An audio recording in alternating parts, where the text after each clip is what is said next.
Muito boa tarde, seja bem-vindo ao Novo Canal. Hoje começa sexta-feira, temos já o habitual programa de saúde, o programa Tempo de Saúde, com o nosso convidado residente, o Dr. Dinis Carmo, que eu desde já cumprimento. Muito boa noite, doutor, seja bem-vindo mais uma vez. Olá Mariana, muito obrigado, boa noite para si também, para os telespectadores.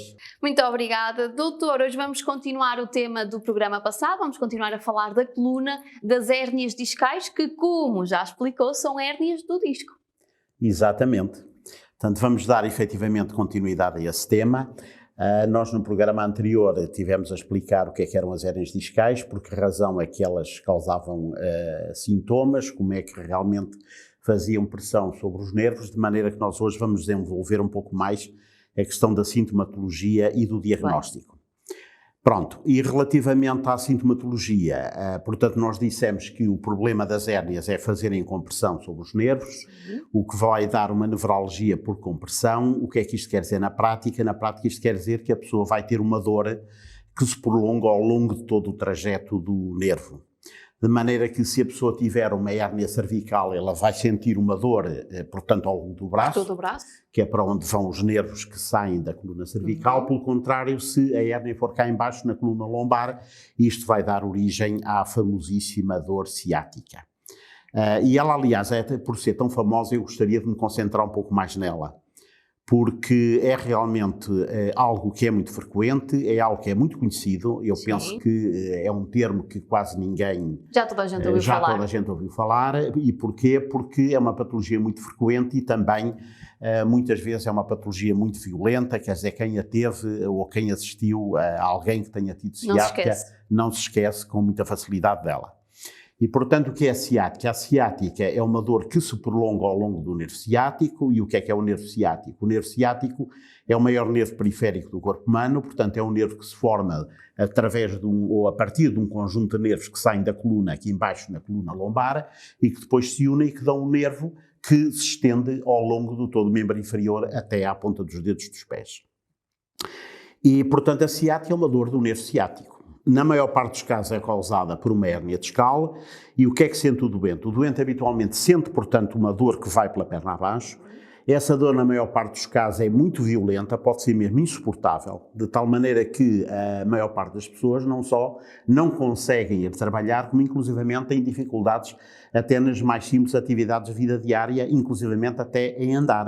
Porque o simples facto de chegar a perna à frente durante a marcha causa dor e faz com que haja realmente uma exacerbação, portanto, da dor que se prolonga pela parte de trás da perna.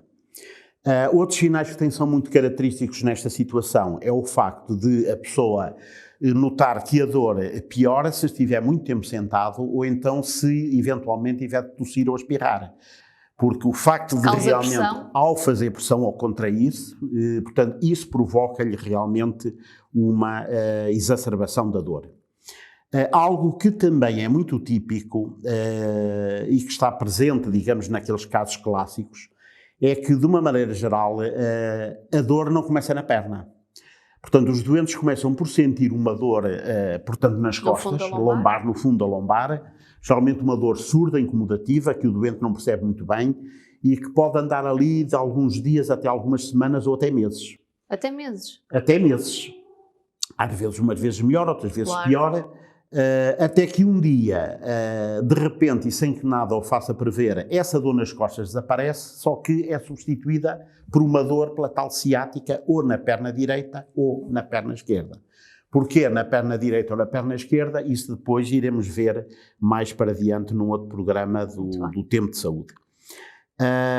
Isto é, portanto, o que acontece naqueles casos típicos e quando realmente, digamos, as pessoas têm estes episódios muito característicos, eu posso dizer que, inclusivamente, isto junto com o exame clínico, portanto, o exame que o médico faz, o exame neurológico sumário, é o suficiente para nós, com um alto grau de probabilidade, conseguirmos fazer o diagnóstico, isto mesmo sem recorrer a qualquer tipo de exame complementar. Agora, portanto, só com os sintomas já prevê o que só possa pelos sintomas e depois pelo exame clínico. Sim. Nós, com os sintomas Isto indica-nos logo que, efetivamente, é uma ciática, de prova em contrário, a causa da ciática é uma hérnia discal, e depois com o exame neurológico nós podemos ser capazes de determinar, inclusivamente, aonde é que essa hérnia está localizada. Se é a nível das vértebras L4 e L5, nós também já explicamos o que é que isto quer dizer, ou de L5-S1. Agora, mesmo com este grau de certeza, eu penso que hoje em dia, nos tempos modernos, é evidente que não há ninguém que não tente confirmar o diagnóstico através de um exame complementar. E quais são os exames complementares que estão à nossa disposição para este efeito? São a TAC ou a ressonância magnética. Já há alguns anos esta parte, ou há vários anos esta parte, que penso que sem grande discussão a ressonância magnética é considerada por toda a gente como sendo o exame de eleição para o diagnóstico e, sobretudo, para a caracterização e o estudo da hérnia discal, das hérnias discais. Isto põe uma dificuldade aos meus sacrificados colegas médicos de família que trabalham nos centros de saúde, porque, como eu também já expliquei aqui no programa, eles estão, por razões burocráticas ou administrativas, impedidos de pedir ressonâncias. E daí, habitualmente, pedem TACs. Fundamentalmente por razões económicas. Porque, como nós sabemos, e como as pessoas provavelmente terão consciência, uma ressonância custa aí 4, 5 vezes mais do que um TAC. De maneira a haver realmente uma tentativa por parte das entidades do Serviço Nacional de Saúde em restringir as despesas, o que, pronto, quer dizer, até certo ponto se compreende. É claro que isto às vezes pode, de qualquer das maneiras, causar problemas e levar as despesas duplicadas. O que é que eu quero dizer com isto? É que a pessoa faz o TAC e às vezes depois tem de fazer a ressonância. Porque não tem logo o diagnóstico correto? Porque não, sim, ou porque o diagnóstico não está muito preciso, porque repara, se for uma hérnia muito volumosa, e sobretudo se for uma hérnia lombar, habitualmente a TAC dá realmente uma imagem característica e que pode ser suficiente e que foi suficiente durante muito tempo, quer dizer, a TAC apareceu enquanto não havia ressonâncias magnéticas, não é? Portanto, eram TACs que se faziam e pronto. E resultava. E resolvia-se o problema. Claro. Agora, realmente, quando se trata de hérnias da cervical, aqui o ataque realmente tem alguns problemas. Porquê? Porque, como as pessoas também penso que têm consciência, no ataque o que se faz é como se fossem cortes a nível transversal, naquilo que se chama o plano axial.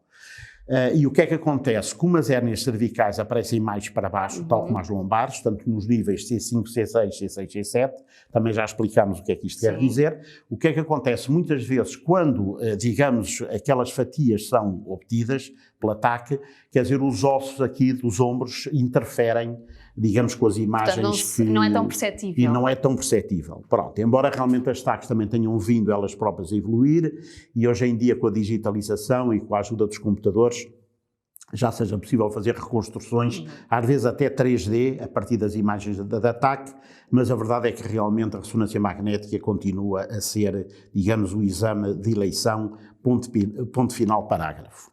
Bom, então, dito isto, e se isto se ficasse por aqui, provavelmente as pessoas em casa já estariam a pensar, bom, então estes problemas estão todos resolvidos, porque o diagnóstico é fácil, vê-se clinicamente, faz-se a ressonância magnética mostra tudo e o problema está resolvido. Ora bem, só que infelizmente isto não se passa.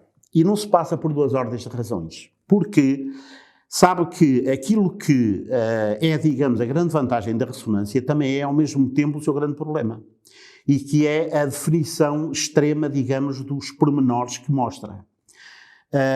De tal maneira que quem consultar a Bíblia da Cirurgia Ortopédica, que é o Tratado de Cirurgia Ortopédica de Campbell, pode ler lá, e eu aliás até fiz questão de deixar o original em inglês, mas vou agora traduzir, que diz que uma das dificuldades da ressonância magnética é mostrar anatomia que não é normal, mas que pode ser assintomática.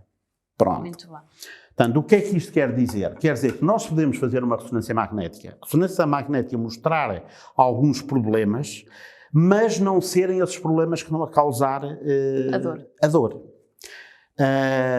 E isto é realmente um problema muito sério e que se põe e que é complexo, sobretudo à medida que a idade avança, porque naturalmente que a partir aí dos 40, 45, 50, e isto evidentemente que se agrava, portanto, com o avançar da idade, não há absolutamente ninguém que, se for fazer uma ressonância magnética à coluna, ela não detecte qualquer tipo de problema.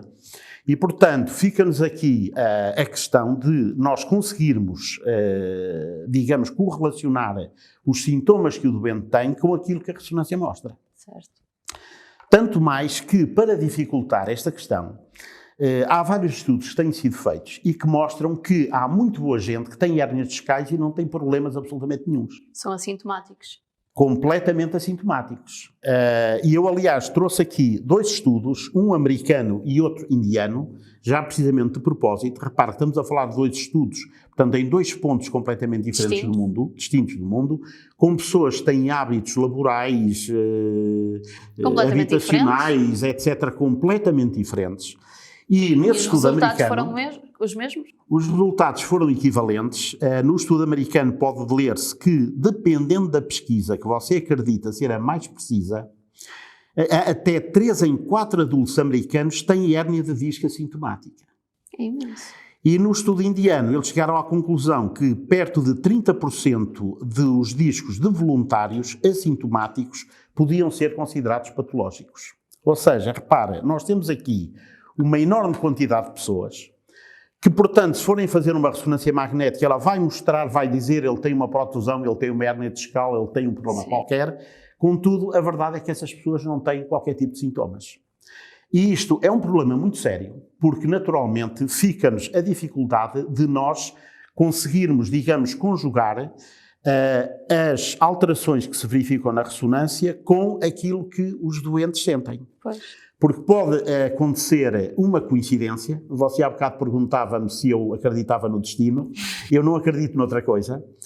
E, portanto, pode acontecer perfeitamente que haja uma coincidência e que o doente tenha uma dor que é atribuída a uma hérnia que é visualizada no exame e, contudo, essa mesma hérnia ser uma vítima inocente e não ter absolutamente nada a ver com as dores que o doente tem. Com a dor que ele está a sentir. Repara que, aliás, isto é um problema de tal maneira concreto e presente que há um outro médico, portanto o Dr. James Andrews.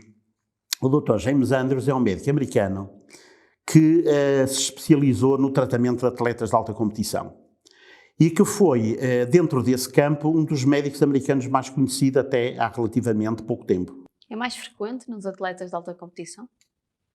Não, as hérnias não. As hérnias não, embora possa efetivamente acontecer. Mas o Dr. Andrew, aliás, por acaso, quando ele fez esta observação relativamente à ressonância magnética, ele até estava a se referir ao ombro. Portanto, onde eu quero chegar é que isto efetivamente, quer dizer, não é só na coluna que isto se verifica, verifica-se também nas outras articulações. Porque ele, como digo, ele tratava muitos atletas, tratou muitos atletas famosos americanos, dentre eles aquele que provavelmente será mais familiar aos portugueses é o Michael Jordan, que é o basquetebolista. Que toda a gente também já deve ter ouvido falar. Que também toda a gente já ouviu falar do Michael Jordan. Pronto, ele foi operado pelo Dr. James Andrews e ele disse uma vez exatamente isto: se você quiser uma desculpa para operar, faça uma ressonância magnética. Porque vai encontrar sempre alguma coisa. Porque vai encontrar alguma coisa.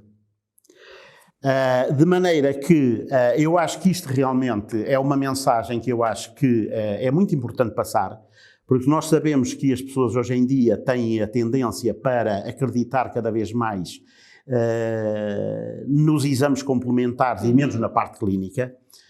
E pior do que serem as pessoas a acreditar, eu aliás também já tive a atenção de chamar, já tive ocasião de chamar a atenção para esse pormenor aqui no programa, é que infelizmente parece que muitos profissionais de saúde também andam, digamos, a seguir este caminho. Sim.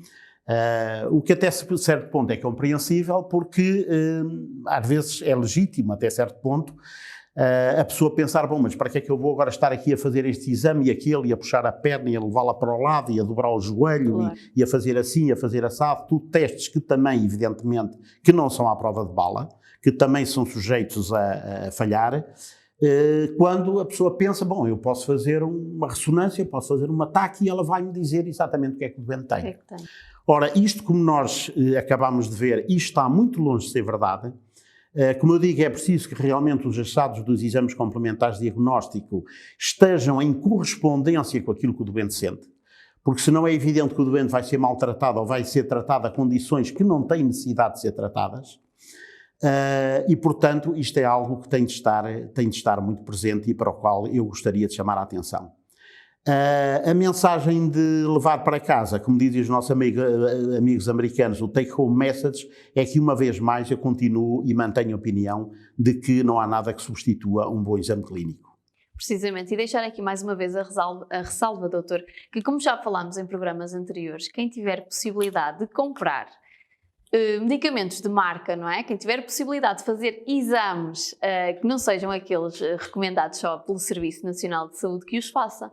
Porque se tiver uma hérnia e tiver a possibilidade de fazer uma ressonância magnética e não for apenas o TAC que lhe é recomendado, se calhar temos aí a solução mais rápida. Pois, isso realmente é verdade, mas eu aconselhava as pessoas, em primeiro lugar, a tentarem procurar um bom médico, um médico realmente especializado no problema que eles têm. Pois, se calhar começa por aí a solução. Eu acho que é o mais importante, que as coisas começam por aí. Sabe que eu ainda sou do tempo em que se falava muito da experiência clínica, falava-se muito do olho clínico, que é uma coisa que não sei se ainda existe, mas a verdade é que a experiência olhar conta só muito. para a pessoa e saber o que é que ela tem. Exatamente. Doutor, última questão. Quanto à dor ciática, há idades em que seja mais provável elas aparecerem? Ora bem, elas podem aparecer em qualquer idade, até porque a causa pode ser diferente. Quando se trata de pessoas mais jovens, habitualmente são hérnias. Quando se trata de pessoas já de mais idade, a maior parte das vezes não são hérnias, é uma situação que, no fundo, o resultado funcional é o mesmo, mas que acaba por ser mais complexo do ponto de vista cirúrgico, e que são os chamados canais estreitos, ou seja, são aqueles canais que estão apertados, porque, entretanto, a pessoa faz os chamados bicos de papagaio, existe muitas vezes uma hipertrofia, ou seja, um desenvolvimento exagerado de alguns dos ligamentos que constituem, que fazem parte normal da coluna, e isso faz com que, portanto, o canal nodular fique apertado. Portanto, quer o canal estreito, quer a hérnia discal podem dar a dor ciática. O pico, realmente, destes casos, anda na casa aí entre os 25 aos 45 anos. Uma larga escala. É uma escala larga. Portanto, será realmente rara ou muito pouco frequente, digamos, abaixo dos 17, 18 anos. Pode acontecer. Eu tenho, aliás, doentes operados e atletas e magros, portanto, com 18, 19, 20 anos. Lembro-me, inclusive, de uma doente que eu operei que tinha 17 anos, que era basquetebolista. Muito bem. E que teve um episódio agudo de dor ciática depois de ter, ou pelo menos aparentemente depois de ter tido, digamos, uma queda um pouco abrupta durante um jogo. Eu já agora deixo-me acrescentar que eu por acaso mantenho contacto com essa jovem que neste momento já é avó e que ela continua realmente muito bem. Porque realmente tratava-se de uma hérnia discal, portanto, uma pessoa muito nova, que não tinha realmente alterações. Portanto, conseguiu-se resolver Conseguiu resolver a situação. Pronto. Como eu digo, quando são pessoas de mais idade, isso aí muitas vezes temos aí outros problemas associados, claro. E muitas vezes o caso pode-se complicar. E o caso pode-se complicar. Muito bem. Doutor, terminamos hoje o programa por aqui? Hoje terminamos por aqui. Muito obrigada pela sua presença. Estamos de volta para a semana e talvez para o último programa antes de uma pausa para férias. Muito provavelmente. Muito provavelmente. Doutor, muito obrigada. Até para a semana. Um bom fim de semana. Está igualmente. Obrigado. Quanto a si que está desse lado, já sabe, pode continuar a acompanhar tudo o que se passa na sua região em novonoticias.pt. Desejo-lhe agora uma boa noite e um excelente fim de semana.